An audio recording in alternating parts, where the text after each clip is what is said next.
என்னடா பேசுற? உன் பொண்டாட்டி ரொம்ப நல்லவ, அவ வாயில இருந்து பொய்யே வராதுன்னு சொல்ல போறியா?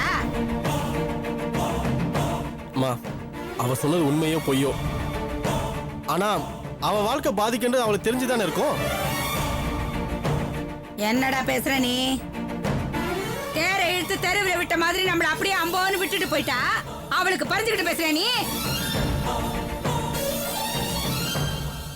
இங்க பாருடா, அவளை பத்தி நினைக்கிறத விட்டுவிட்டு நம்ம பெரிய நாய்க்க பத்தி யோசி. இவ கல்யாணத்துக்கு பணத்தை ரெடி பண்ற வழிய பாருடா. அப்படி இல்லாம அவ வாழ்க்கை பறி போயிடுமென்னு தெரியாமலாம் பணத்தை தரமாட்டேன்னா அப்படி இப்படின்லாம் உளறிக்கிட்டு இருக்காதுடா.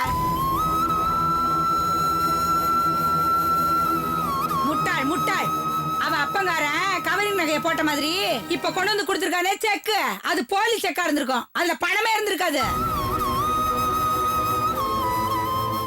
அந்த தப்ப மறைக்கிறதுக்காக தான் மாப்பிள்ளை மேல பழிய போட்டு வேற ஒரு நல்ல மாப்பிள்ளைய பாருங்க பணத்தை தரேன்னு சொல்லிருக்கா.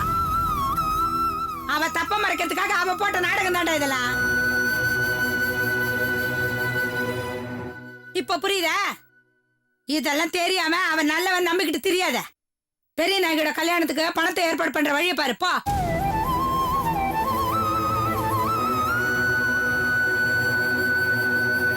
ஆமாக்கா, நீ சொல்றது கூட கரெக்ட் தான்.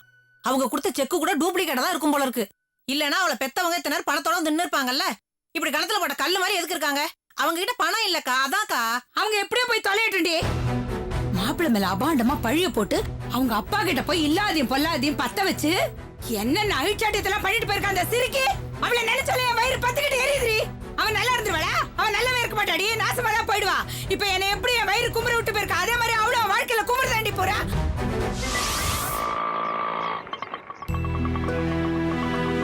வெயிட் பண்ணுங்க, நாங்க வந்துடுறோம். எங்க? இங்கதானே.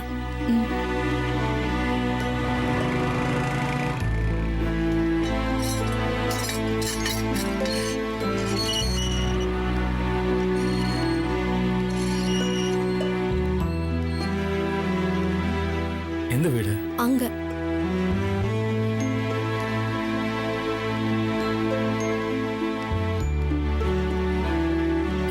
அபிராமி, முதல்ல காலிங் பில் அடி.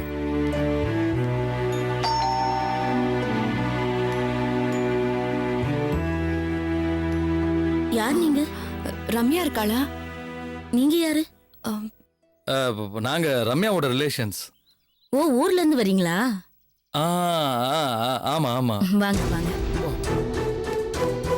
ஏய் ரமா, ஏய் ரமா, இங்க வா. ஏன் உட்காருங்க. நம்ம ரம்யா தேடி அவ சொந்தக்காரங்க வந்திருக்காங்க.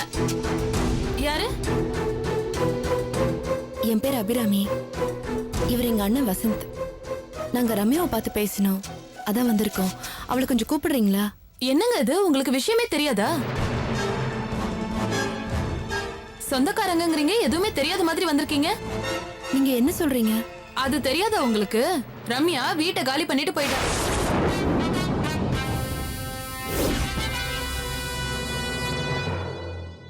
இவ்வளவு தூரம் தேடிட்டு வரவங்க முதல்லயே போன்ல பேசிட்டு வந்திருக்கலாம்ல. அது ரம்யா செல்ல ட்ரை பண்ணோம், நம்பர் நாட் ரீச்சபிள்னு வந்தது. அதான் ஒரு நேர்ல வந்து பார்த்துட்டு போயிடலான்னு வந்தோம். ஏய் ரமா, போன் பண்ணி ரீச் ஆகலனா ஒருவேளை ஊர் போய் சேர்ந்துட்டாலோ?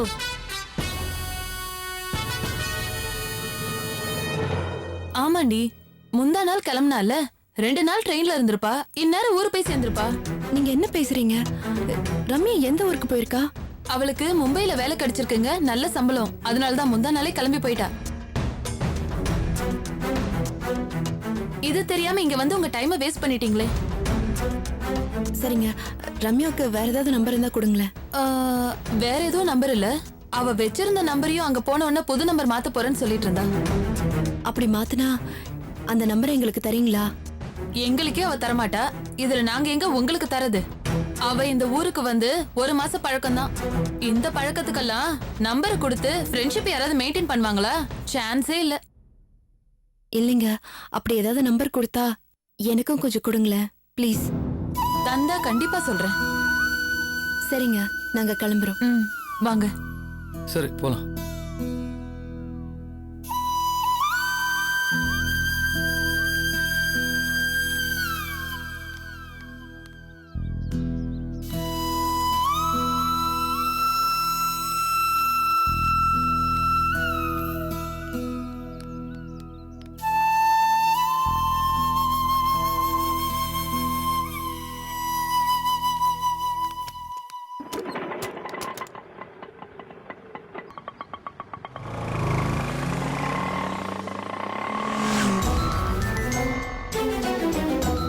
ஏய் ரம்யா, இங்க வாடி.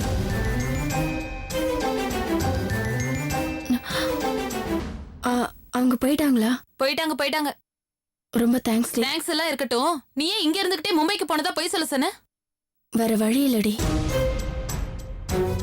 என்ன சொல்ற நீ? அவங்களால உனக்கு ஏதாவது பிரச்சனையா? அப்படிலாம் இல்ல, அவங்க ரொம்ப நல்லவங்க. ஆனா அந்த நல்லவங்களுக்கு உதவ முடியாத சூழ்நிலையில நான் மாட்டிட்டு இருக்கேன். அதனாலதான் நான் இப்படி போய் சொல்ல சொன்னேன்.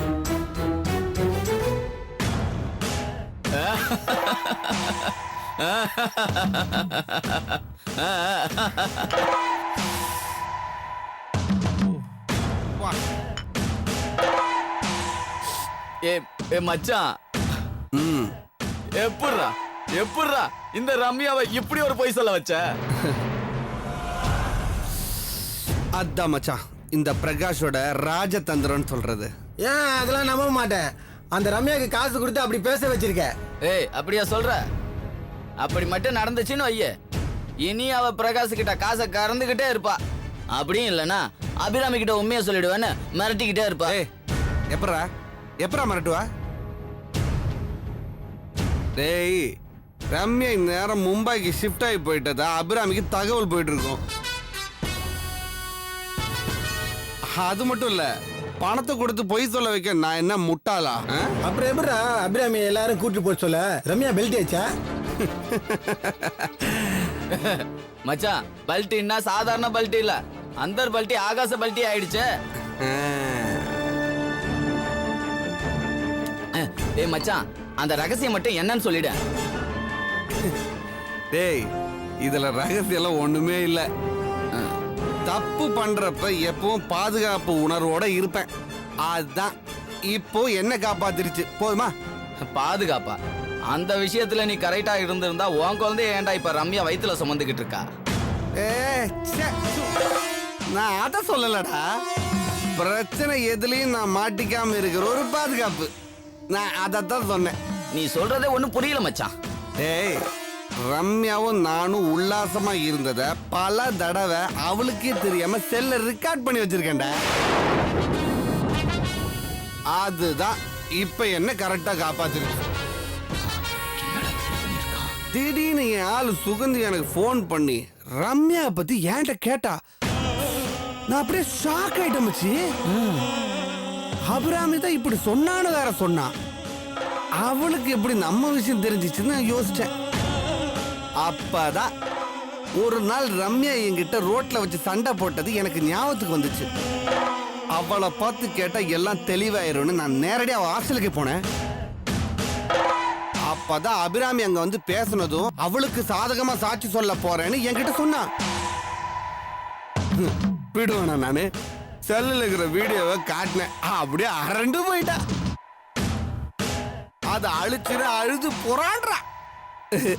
நான் சொல்றபடி நீ கேட்டா நான் அழிக்கிறேன்னு நான் சொன்னேன். கேட்கலன்னா ரூமுக்குள்ள நீ எப்படியெல்லாம் என்கிட்ட நடந்துகிட்டேன்னு உன் அப்பா அம்மாக்கு தெரிவிப்பேன். அப்புறம் இன்டர்நெட்ல ஏத்தி உலகம் ஃபுல்லா தெரிய வைப்பேன்னு மிரட்டினேன். அவ்வளவுதான்டா.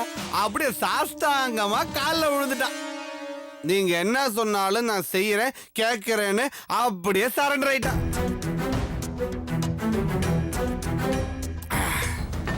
அதனாலதான் அபிராமி எங்களை அங்க கூட்டு போனதும் விஷயத்தை அப்படியே மாத்தி சொல்லி அபிராமி தப்பானவள் ஆயிட்டா, நான் நல்லவன் ஆயிட்டேன். அது சரி மச்சான், இப்ப தப்பிச்சிட்டதான் நீ நினைச்சுக்கிட்டு இருக்க. ஆனா உன்கிட்ட இருக்கிற வீடியோவை அழிச்சதுக்கு அப்புறம் உண்மையை சொல்லிடுவேன்னு உன்னைய மிரட்டினா நீ என்ன பண்ணுவ? டேய், இப்ப அழிக்கிறதுக்கு நான் என்ன லூசா?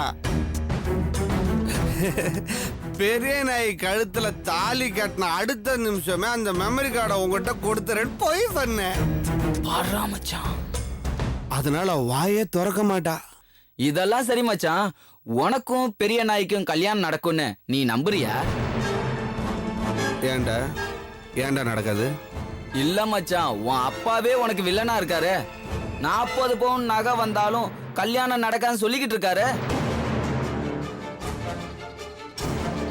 அதுவும் இப்ப இருக்கிற சூழ்நிலைக்கு 40 பவுன் வராதுன்னு திட்டவட்டமா தெரிஞ்சு போச்சு. அப்புறம் எப்படி பெரிய நாய்க்கிய கட்டிக்குவ? கொஞ்ச நாளைக்கு வாழை சுருட்டிக்கிட்டு இருந்தா ரம்யா மேட்ரு அபிராமிக்கு தெரியாம இருந்திருக்கும்ல. அதையும் தெரிய வச்சு அபிராமி மூலியமா வர இருந்த நகையும் இழந்துட்ட. இப்ப எனக்கு என்ன தோணுது தெரியுமா மச்சான்? மாப்பிள்ள தனக்கு தானே ஆப்படிச்சுக்கிட்டான்டா.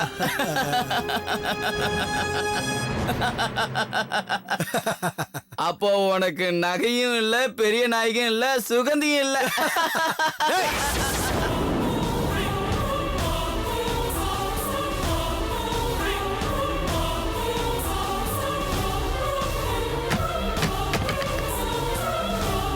ஒன்னை இழந்தா தான் இன்னொன்னு பெற முடியும்னு சொல்லுவாங்க.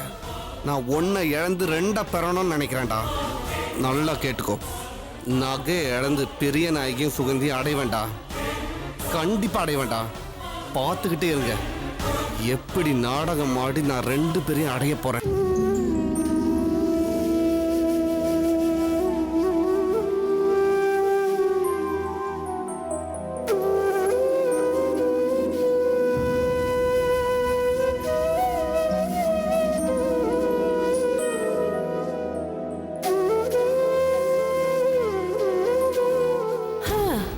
இந்த கிழங்கட்டைங்களை வேலை வாங்கலாம்னு நினைச்சு இந்த வீட்டுக்கு வந்தா அது நடக்காது போல் இருக்கே.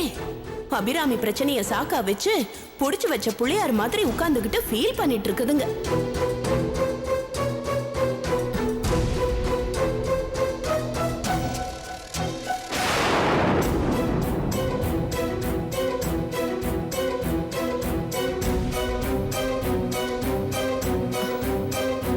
என்ன கௌரி,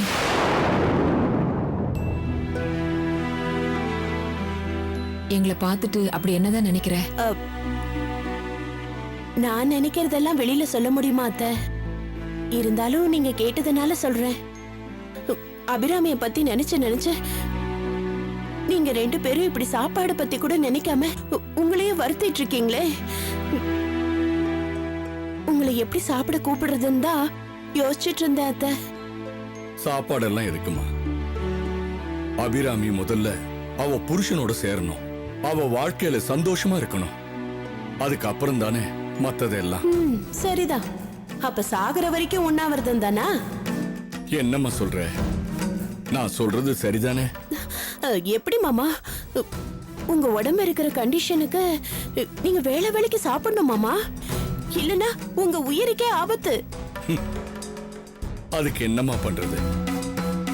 பொண்ணு வாழ்க்கை பிரச்சனையா இருக்கும்போது எப்படிமா எனக்கு சாப்பிட தோணும்?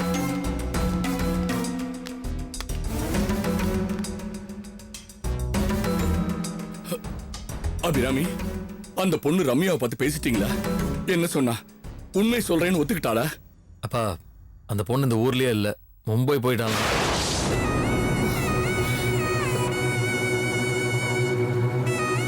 அவளுக்கு ஏதோ திடீர்னு மும்பைல நல்ல சம்பளத்துக்கு வேலை கிடைச்சிருக்குன்னு மும்பை கிளம்பி போயிட்டாலாம். அவ கூட தங்கி இருக்கிறவங்க சொன்னாங்க. அபிராமி, என்னம்மா இது? அவ போயிட்டானா நீ எப்படி உண்மையை நிரூபிக்க போற? அதான்ப்பா எனக்கும் புரியல. ரம்யா என்கிட்ட சொன்னது எல்லாமே உண்மை. அந்த அயோக்கியம் பிரகாஷ தண்டிக்கணும்னு சொன்னதும் உண்மை. ஆனா திடீர்னு அவ மாத்தி பேசினதும் இப்ப ஊரை காலி பண்ணிட்டு போனதும் ஏன்னு எனக்கு புரியல. இதுல ஏதோ ஒரு மர்மம் அடங்கி இருக்கு. அது என்னன்னு கண்டுபிடிச்சு உண்மையை கட்டாயம் நிரூபிப்பேன். அடடா, இவ விஜய் சாந்தி ரேஞ்சுக்கு சபதம் போட ஆரம்பிச்சிட்டாளே. இவ சொல்றத உண்மைன்னு நிரூபிச்சு எப்பதான் புருஷன் கூட சேர போறாளோ. இந்த ஜென்மத்துல நடக்காது. அபிராமி, அந்த பொண்ணு போனவ போனதாவே இருக்கட்டும். இனிமேலும் அந்த விஷயத்தை கிளறாம உன் வாழ்க்கையை பாருமா. அதுக்காக நீ இப்படி வாழா வெட்டி இருக்கிறது நல்லாவா இருக்கு? வேண்டாமா. இப்பவே சம்மந்தி வீட்டுக்கு போவோம். அவங்க கால்ல விழுந்தாவது உன்னை அவங்க கூட சேர்த்து வைக்கிறோமா?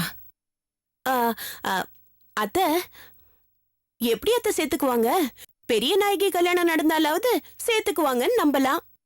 இப்போ பிரகாஷோட அப்பா இந்த கல்யாணம் நடக்கவே நடக்காதுன்னு உறுதியா சொல்றாரு.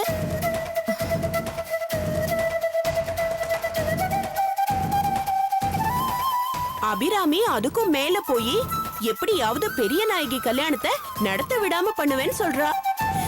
இப்படி மேட்டுக்கும் பள்ளத்துக்குமே இழுத்தா அபிராமியால எப்படி புருஷன் கூட சேர முடியும்?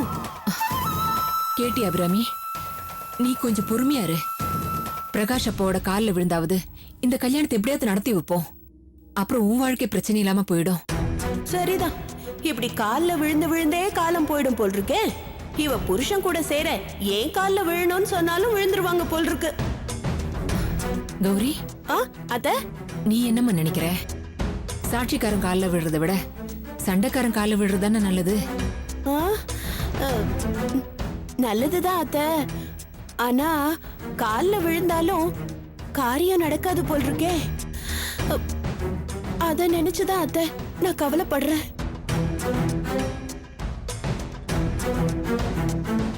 யாரும் என் வாழ்க்கைய பத்தி கவலைப்பட வேண்டாம். எனக்கு ஏன் வாழ்க்கைய விட பெரிய நாயகி வாழ்க்கைய காப்பாத்துறதுதான் முக்கியம்.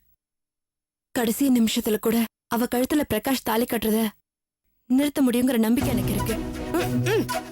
என்ன ஆதாரம் இருக்குன்னு இவன் நம்பிக்கை வைக்கிறா? கானல் நீர்ல தூண்டில் போட்டு மீன் பிடிக்கலாம்னு நினைக்கிறாளோ?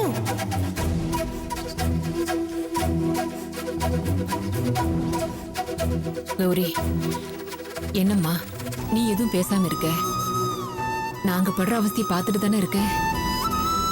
நீ அவகிட்ட கொஞ்சம் எடுத்து சொல்லக்கூடாதா? என்ன தத்த சொல்றது? நாம என்னதான் பேசினாலும் அபிராமி அவளோட முடிவை மாத்திக்க போறது இல்ல. பொண்ணு வாழா வெட்டியா வந்துட்டாளேன்னு நீங்களும் மாமாவும் ஒரு வாய் சோறு கூட சாப்பிட மாட்டேங்கிறீங்க. உங்களுக்கே இவ்வளவு ஃபீலிங்னா வாழா வெட்டியா இருக்கிற அபிராமியால எப்படி சாப்பிட முடியும்? இதெல்லாம் பார்த்தா நான் மறுபடியும் இந்த வீட்ல காலடி எடுத்து வச்ச நேரம் சரியில்லைன்னு தான் யோசிக்க தோணுது அத்தை. அடச்சி வாய மூடு. அபிராமி, உன்னோட முடிவு என்ன?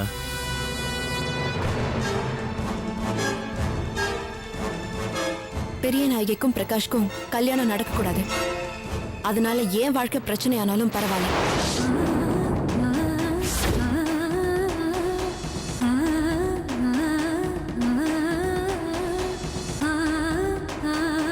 ஆஹா, இவ விஜய் சாந்தியே தான். போட்ட சபதத்தை நிறைவேற்றியே தீருவேன்னு சொல்லிட்டு போறாளே. எப்படி நிறைவேற்றுவா? நிரந்தரமா இங்கேயே இருக்கணும்னு முடிவு பண்ணிட்டா. இனிமே இந்த 2 டிக்கெட்டோட சேர்த்து 3 டிக்கெட்டுக்கும் வடிச்சு கொட்டணுமா? என்னம்மா இவ இப்படி பேசிட்டு போறா? நம்ம படுற வேதனைய கொஞ்சம் கூட புரிஞ்சுக்க மாட்டேங்கிறாளே. அபிராமிக்கு புரியலன்னா என்னத்த? திக்கற்றவர்களுக்கு தெய்வம் தான் துணைன்னு சொல்லுவாங்க. நாம தெய்வத்துக்கிட்ட முறையிடுவோம், மத்ததெல்லாம் அது பாத்துக்கும். நீ சொல்றதாமா சரி.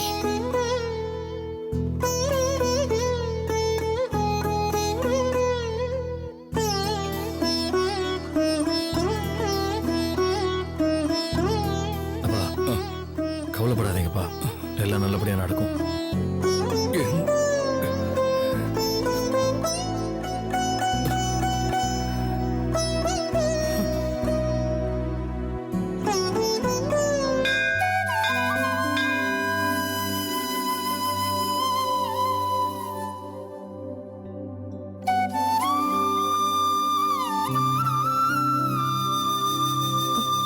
வணக்கம்மா.